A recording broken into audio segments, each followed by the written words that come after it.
Chances are you've, let me start over. Chances are you felt anxious before when communicating with someone. Socializing or just trying to make friends can be stressful and awkward in all sorts of ways. It's even worse if you're shy.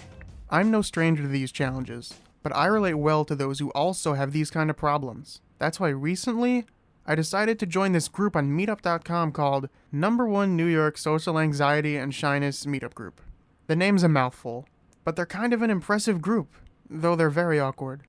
I got to go on a few adventures and fun spots around the city. Later, some of the longtime members told me about how they've tried to integrate and tried to gain from being there.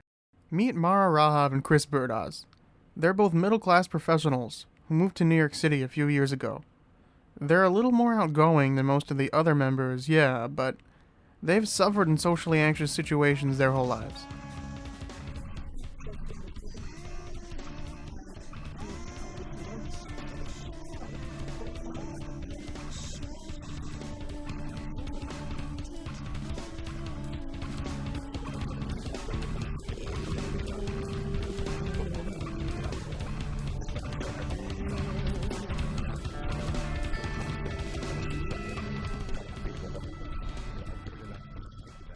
And when they're hanging out in the SA Shyness meetup group, it can still be difficult to have a nice experience with the people there.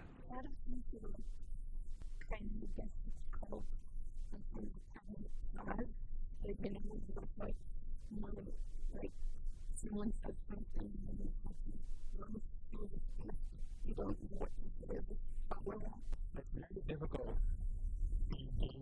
how meeting is going to be. People just really people are obviously for a reason. Things that you're not really out of. But they also say that there are some incredibly good days for the SA meetup. Some of Chris and Mara's best moments were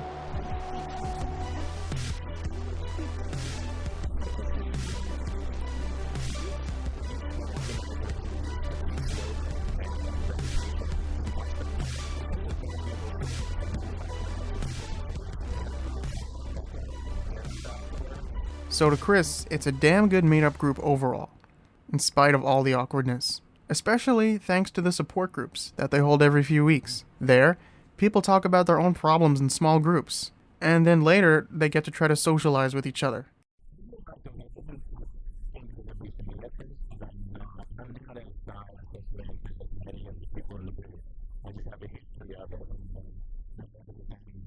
I'm very self now. I don't enjoy them because I really like being with people. I really like talking to people. Mara finds the SA group liberating, and it's helping her continue to make personal progress.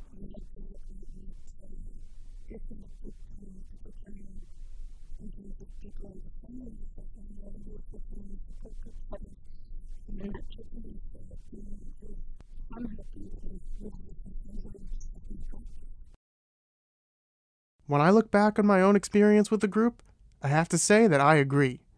There were moments, like at restaurants, where I kinda panicked and tried filling that pregnant pause myself. I wasn't sure if I was making quiet people even less comfortable. But there were also times when everyone felt unified. At the karaoke bar in the 80s style dance club, there was so much relieving of tension, getting your voice and body out there, and none of the other awkward people putting you down. And the support groups were even better. I had a lot of discussions about life and dreams and personal anxieties there. All this might make you wonder, how is this awesome stuff possible? Who makes it happen? It's really all about the group's organizers. One of them I met is named Steve Alvarez. He's a native New Yorker, a big guy in his mid-20s. He loves bringing people together, but Steve's one of the shyest people you'll find there too. It's sometimes hard for him to come up with a quick response in social settings. I've always been shy throughout my life. When I was younger, I didn't talk much. I didn't socialize with the kids.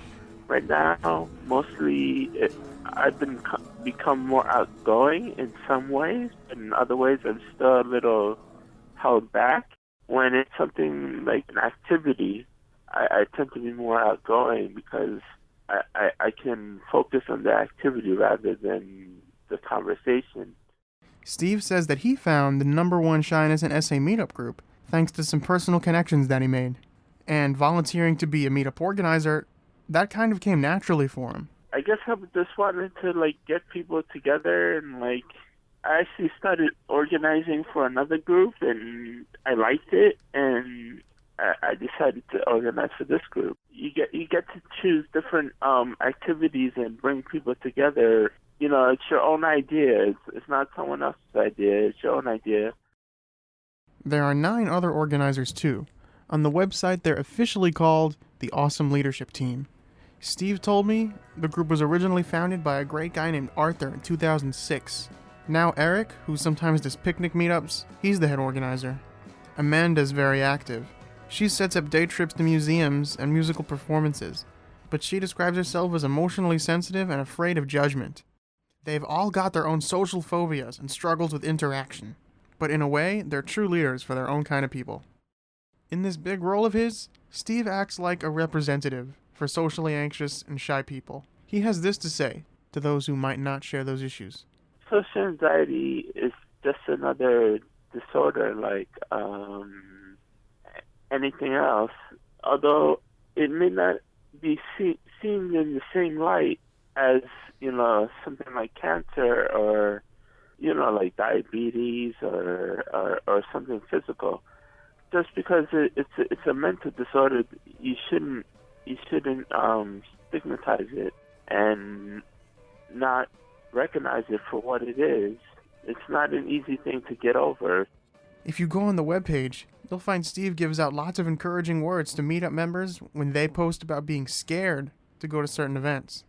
Just try it once. We don't judge. Try something new, and so on.